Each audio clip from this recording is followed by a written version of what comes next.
सुप्रभात बच्चों। जैसा कि आज हम लोग इस तिरंगे के नीचे अपने देश की मान, आन, शान, इस अवसर का आनंद ले रहे हैं, इस 76वें गणतंत्र दिवस समारोह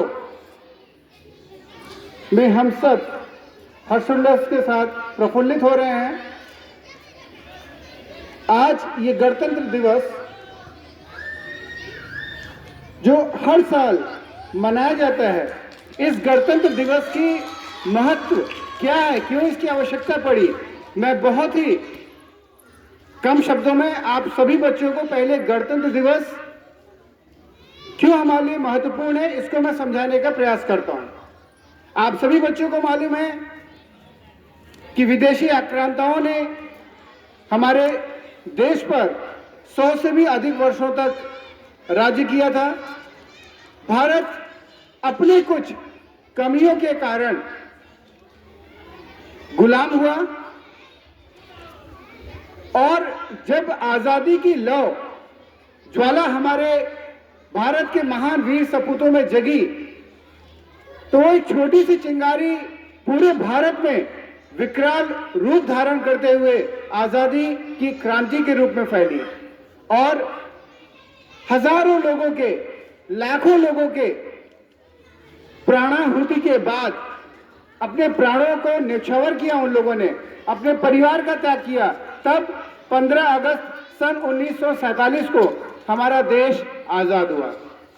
देश तो आजाद हुआ, लेकिन उस आजादी के साथ हमारे देश का दुर्भाग्य रहा कि हमारे देश का बंटवारा भी हुआ। वो बंटवारे की कहानी बच्चों आप लोग थोड़ा समझने की कोशिश करिए। जिस समय भारत के दो टुकड़े हुए, भारत और पाकिस्तान, तो पाकिस्तान में जो नहीं रहना चाहते थे वो भारत में आने लगे।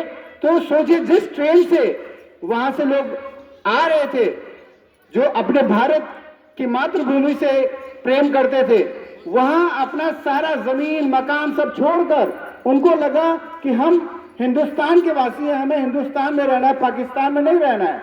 तो ट्रेन, जो भी ट्रेनें वहां से आती थी, सब ट्रेन में भूसे की तरह एक के ऊपर एक, एक के ऊपर एक भरे हुए वहां से लोग भारत आ रहे थे। और जब वो आ रहे थे तो क्रूरता की हद ये हुई कि पाकिस्तान सीमा से जब भारत में ट्रेन प्रवेश करने लगा तो तलवार, लाठी, डंडे से इन यात्रियों पर आक्रमण किया गया। और वही ट्रेन जब यहां पहुंची तो उसमें हजारों लाशें थी। जिसका हाथ मिला हाथ काट दिया गया, जिसकी गर्दन काट दी गई। सोचो वो सीन, वो दृश्य अगर आप लोग सोचिए तो कितना लहूलुहान था वो। भारत आजाद हुआ। आजादी के बाद क्योंकि कई राज्यों का, भारत एक गणतंत्र है, हमारे देश में 28 राज्य हैं, सभी राज्य को एक साथ पिरोना है। जिस प्रकार से माली फूलों को इकट्ठा करके एक माला के रूप में पिरोता है, और जब माला बनता है, अभी आप लोग सामने देखिए माल्यार्पण हुआ, ये फूल से बनकर माला बनी, उसके बाद उसकी शोभा अद्वितीय हो गई। इसी प्रकार से भारत के 28 राज्यों को जोड़कर एक भारत वर्ष बनाना था। और वो कैसे बन पाता? उसके लिए एक कानून की जरूरत थी, एक संविधान की जरूरत थी। संविधान ऐसा जिसके प्रारूप से भारत का हर नागरिक उस पर गर्व करे और उसको नमन करे और उसको स्वीकार करे। ऐसा ही हुआ।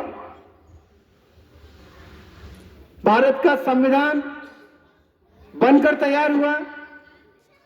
26 नवंबर सन 1949 को ये डॉक्टर भीमराव अंबेडकर ने पूरा संविधान का प्रारूप राष्ट्र को सौंप दिया। उस पर मंथन हुआ और फिर 26 जनवरी 1950 को सर्वसम्मति से, सर्व सम्मान से हमारा संविधान हमारे देश पर लागू हुआ। और हम सब लोगों ने उस संविधान का आदर करने का, उस संविधान का सम्मान करने का, उस संविधान के सामने झुकने का प्रण लिया। और वो प्रण, वो प्रतिज्ञा, वो प्रतिष्ठा हमारे साथ जुड़ गई।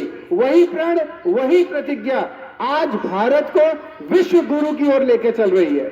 आज भारत विश्व की चौथी सबसे बड़ी अर्थव्यवस्था बन गई। सोचो, गुलामी से निकले भारत ने अपने राष्ट्रीय संसाधनों का इतने अच्छे से उपयोग किया कि आज पूरे विश्व में कहीं भी चले जाएं, अगर पता चल जाए ये हिंदुस्तान से आए, ये भारत से आए, वहां पर उनका सम्मान अलग है। तो ऐसा भारतवर्ष हमें भी निर्माण करना है बच्चों। आप भी जानते हो, आप बच्चे कल हमारे राष्ट्र के भविष्य हैं।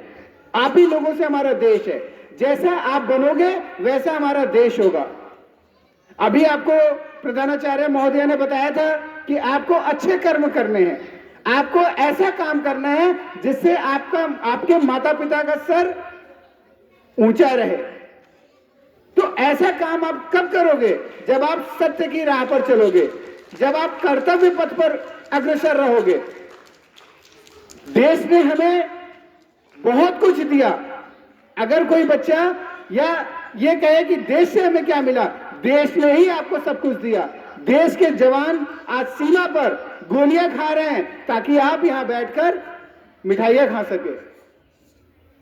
देश के जवान सीमा पर बम से उड़ाए जा रहे हैं। क्यों? ताकि आप दीपावली, दशहरा, होली खुशी खुशी मना सको। आप गले मिलते हो, आप त्योहारों पर मिठाइयां बांटते हैं, आप नए कपड़े पहनते हैं और वो खून से लथपथ होकर हमारे देश की सीमा का रक्षा करते हैं। तो ऐसे